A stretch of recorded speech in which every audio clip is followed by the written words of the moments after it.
지금부터 마광숙과 한동석이 조심스럽게 마음을 건네는 밤의 이야기를 시작하겠습니다. 창밖에는 조용히 봄비가 내리고 있었습니다. 마광숙은 스탠드 불빛 아래 앉아 막걸리 신제품 레시피를 정리하고 있었습니다. 책상 위엔 각종 재료 메모와 레시피 초안들이 어지럽게 흩어져 있었지만 그녀는 펜을 움직이지 못하고 있었습니다.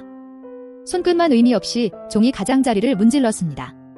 조용한 방 안에 가볍게 진동하는 소리가 울렸습니다. 곁눈질로 바라본 휴대폰 화면에는 한동석이라는 이름이 선명하게 깜빡이고 있었습니다. 광숙은 조심스레 숨을 들이쉬고 핸드폰을 집어들었습니다. 이 시간에 무슨 일이에요? 목소리는 최대한 무심하게 뱉었지만 손끝은 약하게 떨리고 있었습니다. 전화기 너머로 한동석의 낮은 숨소리가 빗소리와 섞여 들려왔습니다. 그냥 광숙씨 목소리 듣고 싶어서요. 짧은 한마디였지만 광숙의 가슴은 순간 철렁 내려앉았습니다. 그녀는 어색함을 숨기려 코웃음을 쳤습니다. 술 드셨어요? 억지로 장난스러운 어투를 흘렸지만 말끝은 다소 떨려 있었습니다. 아니요.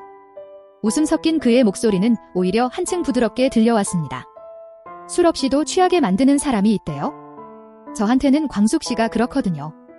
광숙은 괜히 책상 위에 흩어진 종이들을 정리하는 척하며 시선을 돌렸습니다. 장난칠 거면 끊어요. 단호하게 말했지만 그 안에는 미묘한 떨림이 숨어 있었습니다.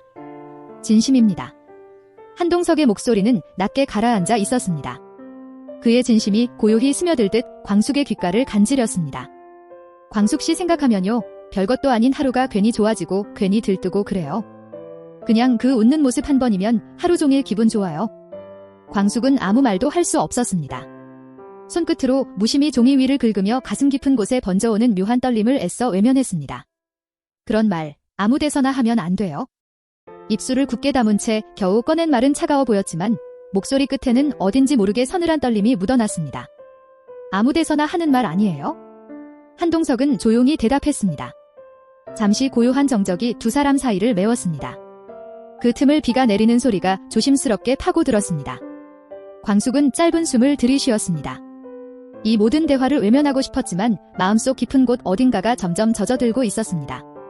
괜히 전화했네요. 광숙씨 자는 줄 알았는데? 한동석이 쓸쓸하게 웃으며 말했습니다. 광숙은 침착하게 대꾸했습니다. 자는 척할 걸 그랬네요. 말은 그렇게 했지만 광숙의 심장은 아까보다 빠르게 뛰고 있었습니다. 목소리 들어서 좋았어요. 내일 봬요. 한동석은 짧게 인사를 건넸습니다. 그 순간 광숙은 얼떨결에 무의식처럼 대답해버렸습니다. 네, 잘 자요. 전화를 끊고 나서야 광숙은 스스로 놀란 듯 핸드폰을 내려다보았습니다. 얼굴에 열기가 퍼지고 있었습니다. 광숙은 핸드폰을 뒤집어 책상 위에 내려놓고 턱을 괴었습니다. 빗방울이 유리창을 두드리는 소리가 더욱 선명하게 들렸습니다. 그녀는 다시 레시피를 보려고 애썼지만 글자가 눈에 들어오지 않았습니다. 이 사람은 왜 이 시간에? 혼잣말처럼 중얼거린 광숙은 작은 한숨을 삼켰습니다. 손바닥으로 볼을 가볍게 문지르며 정신을 차리려 했습니다.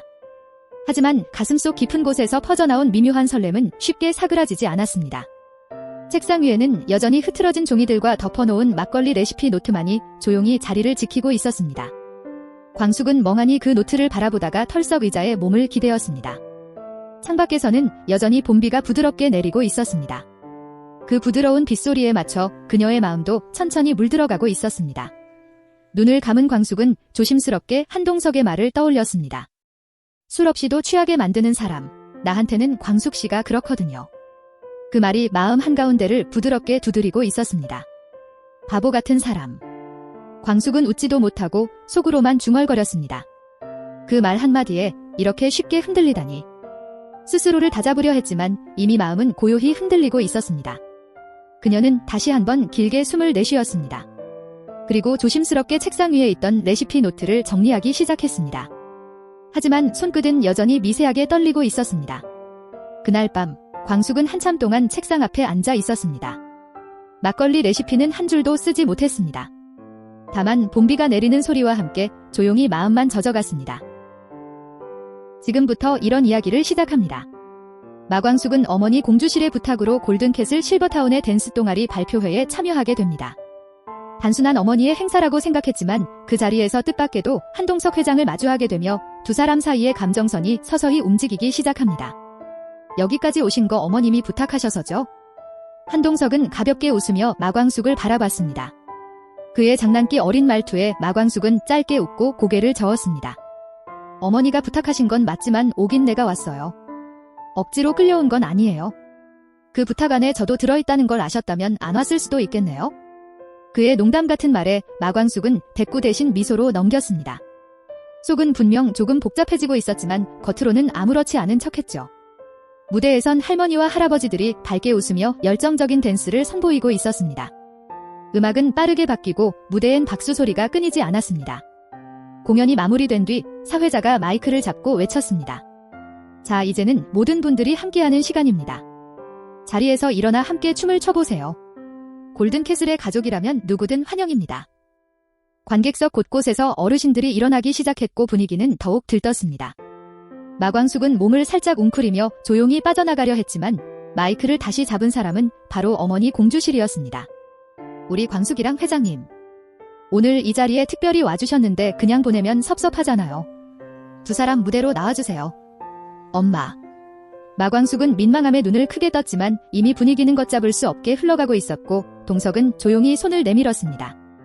함께 안 나가면 저만 혼나게 생겼습니다. 같이 가주실래요? 마광숙은 망설였지만 이내 그의 손을 살짝 잡았습니다.